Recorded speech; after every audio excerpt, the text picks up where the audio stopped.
यहाँ पर पूरा हॉल खचोखच भर चुका है और ये बुद्धिस्ट इंटरनेशनल नेटवर्क संगठन का गुजरात राज्य अधिवेशन चल रहा है।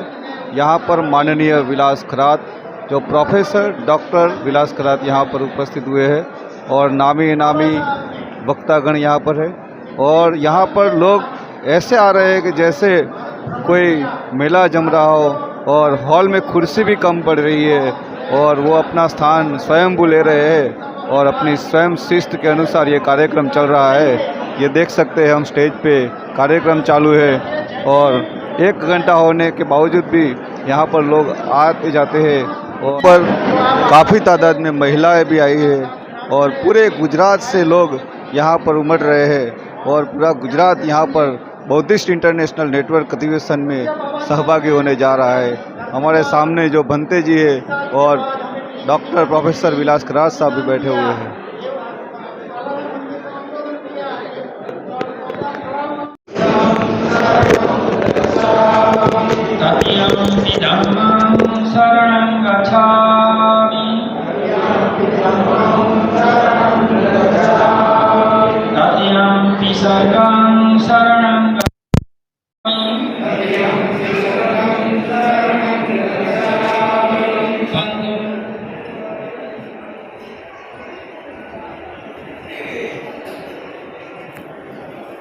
विलास खरात सर आगे हैं तो धन्यवाद करते हैं।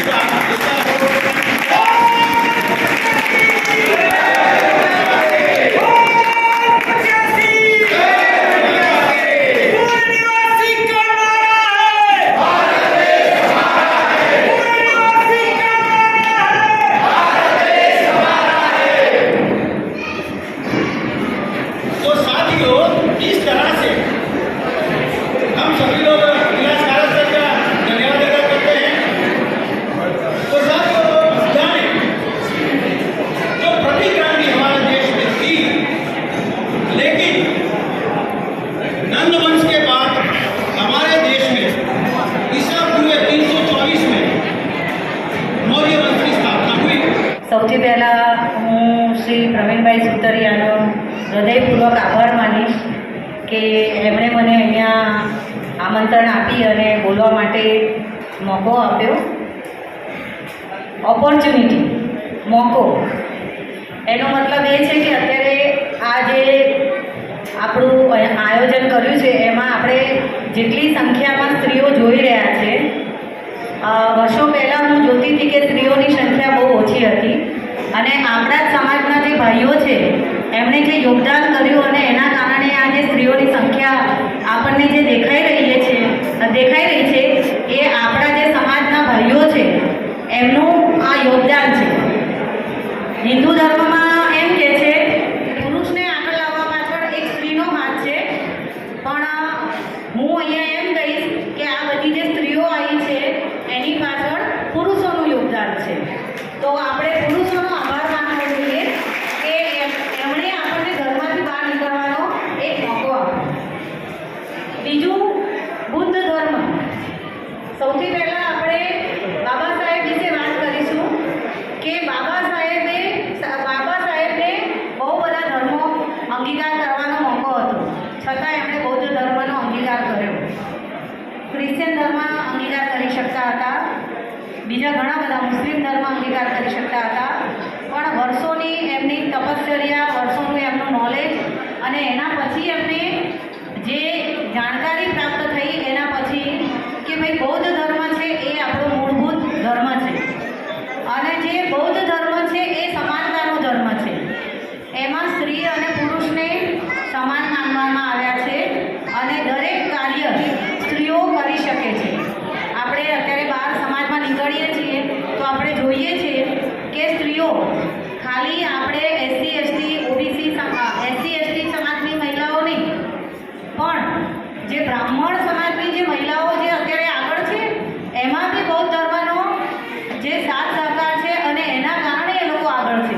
હજુ એ લોકોને જાણકારી જ નથી કે ભાઈ આ જે સ્ત્રીઓ છે અત્યારે માથું ઊંચું કરીને સમાજમાં ચાલી શકે છે અને મોટા મોટા ભાષણો કરી શકે છે. એમાં ફક્ત ને ફક્ત બાબા સાહેબ જ છે અને એ આપણે ગમે ત્યારે ને ગમે ત્યારે આ વસ્તુ કબૂલ કરવી પડશે કે ભાઈ આપણે જે છીએ એ બાબા સાહેબ અને બૌદ્ધ ધર્મના કારણે છે.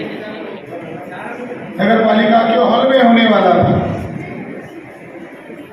मगर नगर पालिका के लोगों ने निजी तौर पर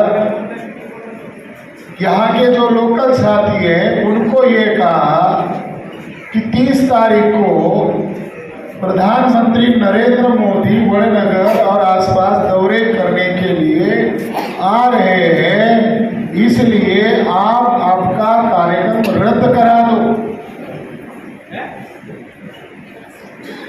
तो उसने ओरली कहा. तो हमारे लोग कानून जानते हैं, कानून की व्याख्या करना जानते हैं. नरेंद्र मोदी के लिए अलग कानून है और हमारे प्रजा के लिए अलग कानून है, ऐसा कहीं संविधान में लिखा हुआ नहीं है. मगर सवाल है कि नरेंद्र मोदी को हमारे कार्यक्रम की वजह से डर क्यों लग रहा है? हम तो शांतिपूर्ण ढंग से कार्यक्रम कर रहे हैं.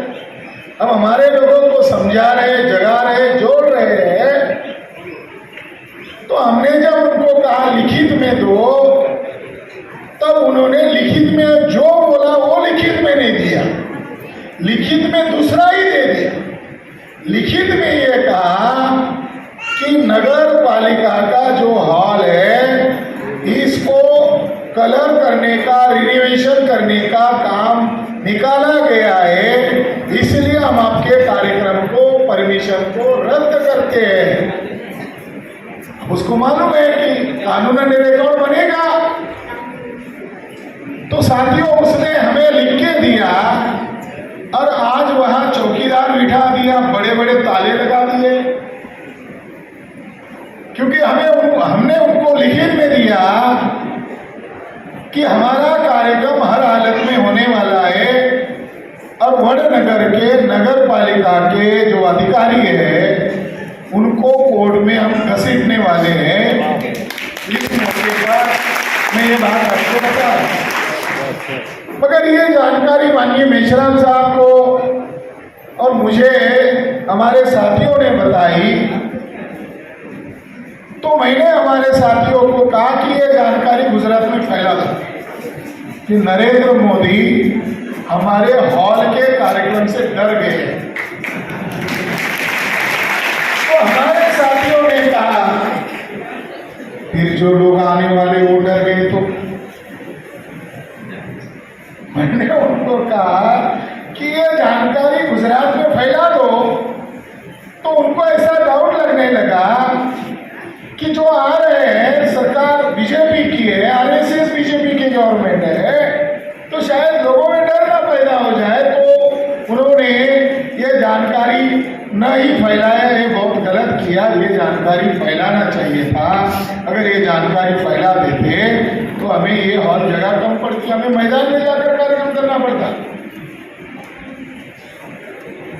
हम जो सिद्धांत, जो उद्देश्य लेकर काम कर रहे हैं उसको जागृति के माध्यम से लोगों को समझा रहे हैं.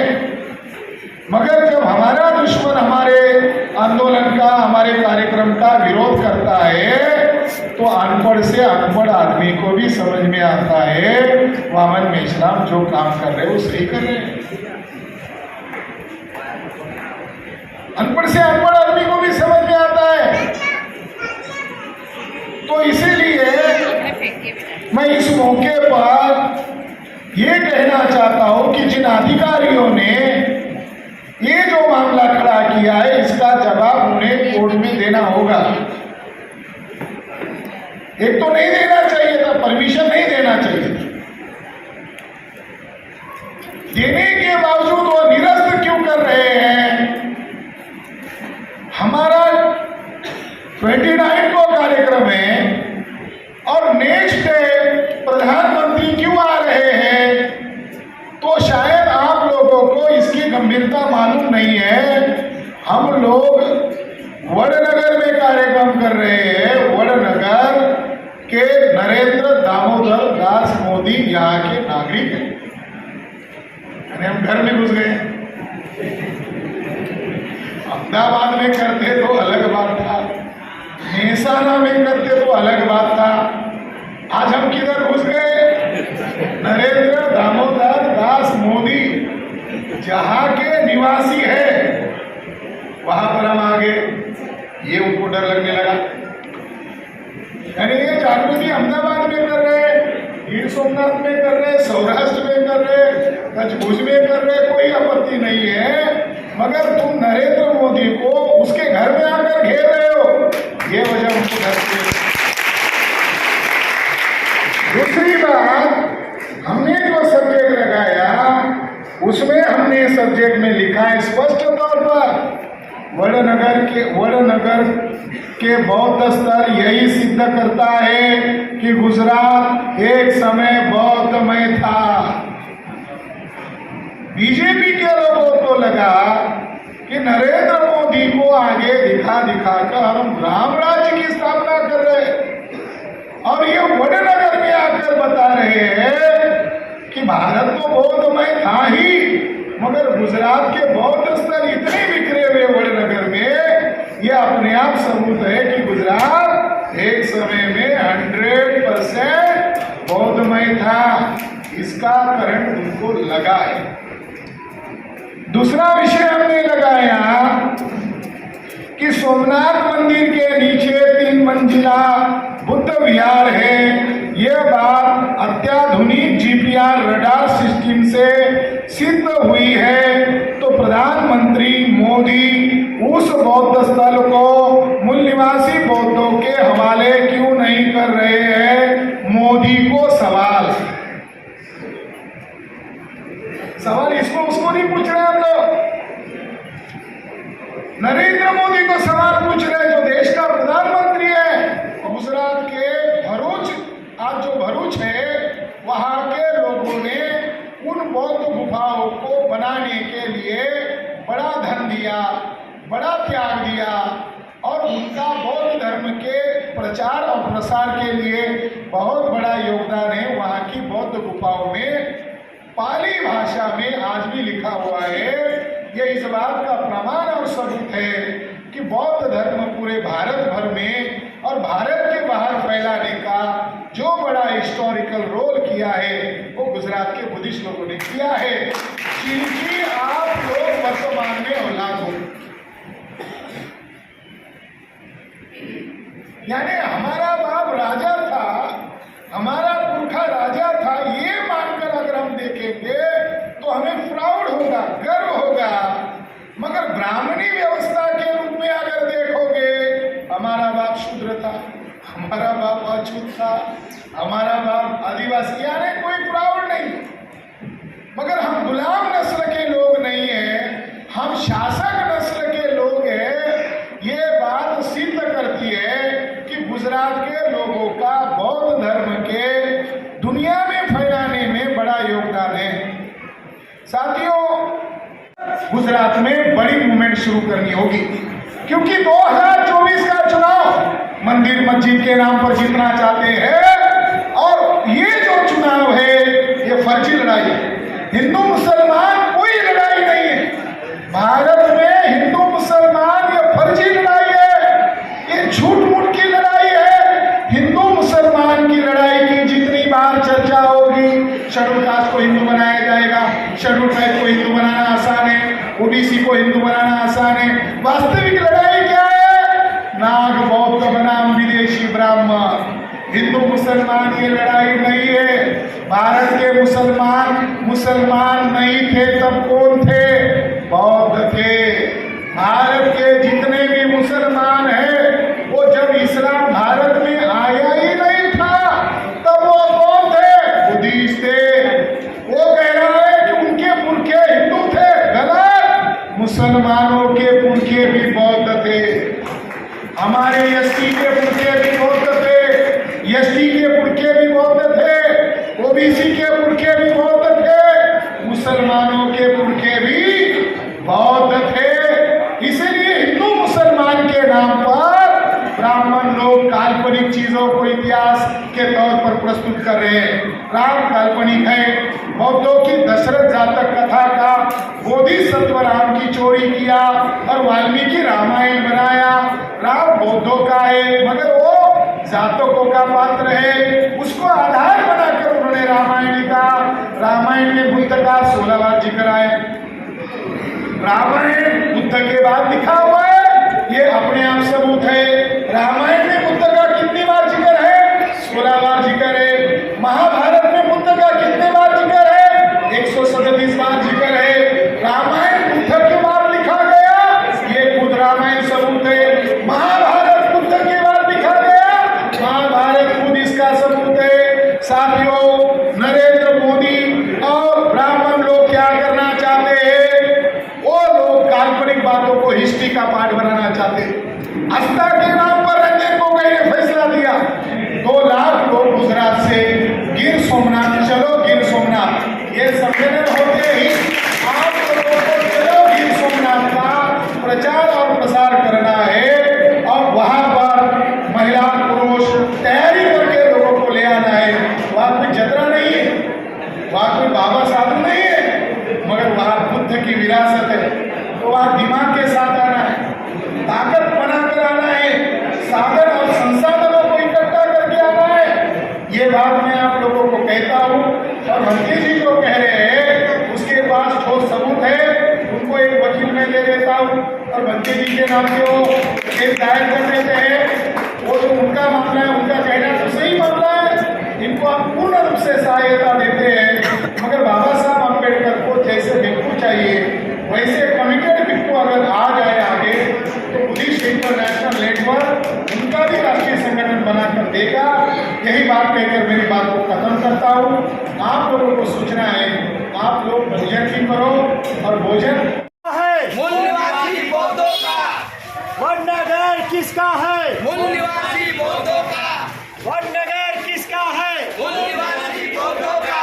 वडनगर किसका है? मूल निवासी बौद्धों का। काशी मथुरा किसकी है? मूल निवासी बौद्धों की।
जय मूल निवासी।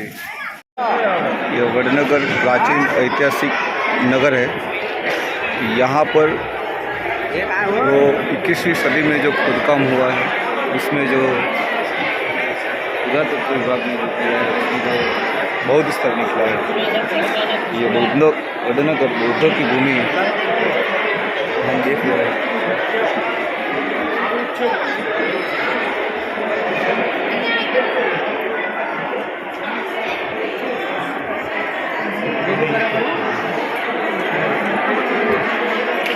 और ये हम देख रहे हैं जो वडनगर शहर है, जो ऐतिहासिक नगरी है और ये गुजरात के महसाणा डिस्ट्रिक्ट में आती है ऐतिहासिक नगरी वडनगर। और वो हमारे प्राइम मिनिस्टर नरेंद्र मोदी का मादरे वतन है। और यहाँ पर ये साइट की विजिट के लिए बौद्धिस्ट इंटरनेशनल नेटवर्क संगठन की ओर से यहाँ पर वो सभाएं हुई और प्रोग्राम हुआ और उसके बाद वो प्रदक्षिणा कर रहे हैं वडनगर शहर की। उसमें एक साइट का विजिट करने आए हैं। तो यहाँ पर हम देख रहे हैं कि ये खोदकाम हुआ, आर्कियोलॉजी सर्वे ऑफ इंडिया के द्वारा जो यहाँ पर उत्खनन हुआ उसमें बौद्धिस्ट साइट का जो निचोड़ आया है। तो उसके लिए हम यहाँ पर देखते हैं। आप यहाँ के वो साइट विजिट के लिए आए हो, क्या नाम है आपका? के लिए मेरा दिवाकर शालिग्राम गजबी है। मैं अहमदाबाद से आता हूँ, बुद्धिस्ट इंटरनेशनल नेटवर्क का प्रभारी हूँ और हम लोग इसके पहले भी आ चुके हैं। हमारी जो बुद्ध विरासत है ये आप देख रहे हो, और ये यहाँ जो वेन सॉन्ग आए थे 2500 साल पहले, उन्होंने खुद चाइना से यहाँ पैदल यात्रा की थी। उस चाइना की यात्रा में यह वडनगर का उल्लेख किया है। और ये जो उत्खनन किया है, इसका सारा ये देखो, आप सब दिखाई दे रहा है आपको, देखो ये सब हमारा जो पुरातात्विक विभाग, पुरातात्विक जो पुराण है, ये जो सर्वे है, इसका पूरा हमने ये देखो सारे के सारे हमारे ये बुद्धिस्ट कल्चर का निकला हुआ है। और ये लोग, हाँ, आप क्या बोलना चाहते हो बताइए हमें। तो वो अवशेष निकले, उसका जो प्रतिलिपि बनाया हुआ है। हाँ, ये अवशेष का, ये देखो, ये ईस्वी सन पहले 364 लिखा है, ईस्वी सन पहले 367 लिखा है, बराबर है। और ये हमारा बुद्धिस्ट विरासत है यहाँ का। अपने इसके बाद हमारा जो सिद्धपुर है, सिद्धपुर में भी हमारी बुद्धिस्ट विरासत है। और ये जो वडनगर है, उधर उत्खनन चल रहा है, जहाँ इंटरनेशनल बुद्धिस्ट हेरिटेज बन रहा है, उसका अभी उत्खनन चल रहा है, उसको स्टॉप किया गया है। और ये इसका भी अभी इसको खोदने नहीं दिया है, ये जो को पूरा इसका सर्वे किया है। अभी ये धीरे धीरे हम लोग इसका पूरा पर्दाफाश करेंगे। साथियों, आप लोग सारे गुजरात के लोग बुद्धिस्ट थे, और इसका एक प्रमाण है। तो आप वो बीन के प्रभारी है गुजरात के, क्या नाम है आपका? मेरा दिवाकर शालिग्राम गजबी है, अहमदाबाद से आता हूँ। अच्छा, इससे पहले आपने यहाँ पर विजिट किया है? इसके पहले मैंने पिछले 15 सितंबर को मैंने विजिट की है। मेरा वहाँ लिखा 15 सितंबर में। और इंटरनेशनल जो हेरिटेज है बन रहा है, वो वहाँ पे भी मैंने विजिट की है। ऑलरेडी मैंने खुद वहाँ देखा, कितने अभी भी खुदाई चल रही है। वो जो रबारी वसाहत है, वहाँ के घर हटा दिए गए हैं, जबकि हमारी बुद्ध की विरासत है, ये प्राचीन सभ्यता है, जमीन के नीचे है। और ये जो अपने आप को हिंदू संस्कृति बोलते हैं, हिंदू संस्कृति कुछ नहीं है, ये सारी के सारे बुद्ध विरासत है। इसको दबाने की कोशिश चल रही है, मगर वो दबने वाली नहीं है, ये सत्य परिस्थिति है। अच्छा, तो यहाँ पर पहले ऐसी कोई साइट का हुआ नहीं करती थी। पहले तो यहाँ पर नरसिंह मेहता का, वो नागरों का वो वर्चस्व था। और अब खोदकाम हुआ तब मालूम हुआ कि ये पूरी की पूरी साइट बौद्धिस्ट साइट है। यहाँ पर आप बोलते हैं कि वरनगर पूरा खोदकाम हुआ जाए तो पूरे का पूरा बौद्धिस्ट स्तूप मिलेगा? सवाल ही नहीं ना। अभी यहाँ पे कोई भी काम होता है ना, तो काम करने नहीं देते। वो आर्कोलॉजिकल वो जो उनको सर्वे होता है, उसके बाद उनको परमिशन मिलती है। ऐसा कोई काम नहीं करने देते, गवर्नमेंट का एक नियम है। कोई बिल्डिंग, कोई कंस्ट्रक्शन होता है ना, यहाँ करने नहीं देते। इसके अलावा गुजरात में कौन कौन से स्थान ऐसे हैं जहाँ पर बौद्ध विरासत मिल रही है? इसके अलावा सोमनाथ है, सोमनाथ भी मैं खुद जाके आया। वहाँ 3 मंजिली बुद्ध विहार है, जो सोमनाथ मंदिर उसके ऊपर बसा हुआ है। उसके बाद वहाँ केव है, जैसे लेना है, वहाँ से हटा दिया गया है। और गवर्नमेंट है, यहाँ की जो सरकार है, उसको रोड बनाकर वो उसको लेने को तोड़ दिया है। और उसके बदले में उन लोगों ने हमारी बुद्ध विरासत को ख़त्म करके वहाँ मंदिरें बना दे रहे हैं, और हमारी बुद्ध विरासत को ख़त्म करने की वो साजिश चल रही है। वो देव की मोरी बोला जाता है। हाँ, देव की मोरी में भी वो अपने जो राजस्थान बॉर्डर है, देवनी मोरी, उधर भी हमारी बुद्ध विरासत है। फिर उसके बाद जो है जूनागढ़ है, उसका नाम ही जूनागढ़ है। जो जूनागढ़ जो है वो हमारी प्राचीन सभ्यता है। फिर वहाँ जो है जूनागढ़ में शिलालेख है, जो 17 शिलालेख थे, उसमें से एक शिलालेख जूनागढ़ में है। और वो जूनागढ़ का जो शिलालेख है, उसको भी दबाने की कोशिश, बाजू में जो एक वहाँ कोई दीवार खड़ी करके उसको दबाने की कोशिश कर रहे हैं सरकार, ये ताकि ये दिखे नहीं, बराबर है। फिर बाद में जो है, जो जूनागढ़ के बाद जो नहीं, उसके बाद वो जो आता है गिर सोमनाथ, विरासत हमारी है, बराबर है। इन लोगों ने हजारों साल पहले हमारे भारत में आकर हमारी विरासत को ख़त्म कर दिया है, उसके ऊपर कब्जा कर रखा है। तो आपने जो यहाँ पर हमको जो साइड है, बौद्धिस्ट साइड बताई है, तो पूरा का पूरा वडनगर में हम देखते हैं कि जैनों की भी मूर्ति दिख रही है, जैनों का भी मंदिर है, और जैन और बुद्ध दोनों समकालीन माने जाते हैं। तो उसके बारे में आप क्या छनावट करना चाहते हैं? भारत के अंदर जो 2 ही सभ्यता पहले से यहाँ मान्यता थी, बुद्ध और जैन, बराबर। यही 2 सभ्यता थी हमारे बराबर है। इसको खत्म करके इन लोगों ने ये जो सर्कल जो हमारी जो सभ्यता को खत्म करके अपने आप को हिंदू संस्कृति बोला जाता है, ये हिंदू सभ्यता नहीं है बल्कि हमारी मूल निवासी बौद्धों की सभ्यता है। दूसरा सांस्कृतिक धरोहर बोला जाता है, जैसे कि वो दीपक राग गाया तानसेन ने, तो दीपक का राग गाने के बाद उसके शरीर में जलन उठी, तो उसको ठंडा करने के लिए, उसको शीतल करने के लिए जो राग अलापा गया तानारीरी, तो उसके बारे में आपके पास पूछना चाहता हूँ कि वो बात कैसी है, सही है? मैं उसको उसकी प्रतिक्रिया बोलता हूँ, वो बिल्कुल ऐसा नहीं है, मगर उसका जो है अगर हम तार्किक दृष्टिकोण से देखा जाए तो हमारी सभ्यता का है, मगर उसको इन लोगों ने उसको प्रतिक्रिया के नाम पर वो तानानीरी का वो ऐसा ब्राह्मणीकरण किया है और कुछ नहीं है। हर जनवरी महीने में या यहाँ पर हर साल तानारीरी महोत्सव मनाया जाता है, तो मैं तो कहता हूँ कि यहाँ पर बौद्धों का भी महोत्सव होना चाहिए और बौद्ध स्थल भी बनाना चाहिए, लोगों को इकट्ठा करना चाहिए, और जहाँ पर ऐसा सुराग मिले, ऐसा तर्क मिले तो वहाँ खुद काम करना चाहिए, वो उत्खनन हो तो उससे क्या है बहुत साइड मिल सकती है, और हमारा इतिहास विश्व प्रसिद्ध धरोहर इतिहास है तो उसको बाहर दिखाना जरूरी है। आपने अपना कीमती समय दिया, उसके लिए खूब खूब धन्यवाद।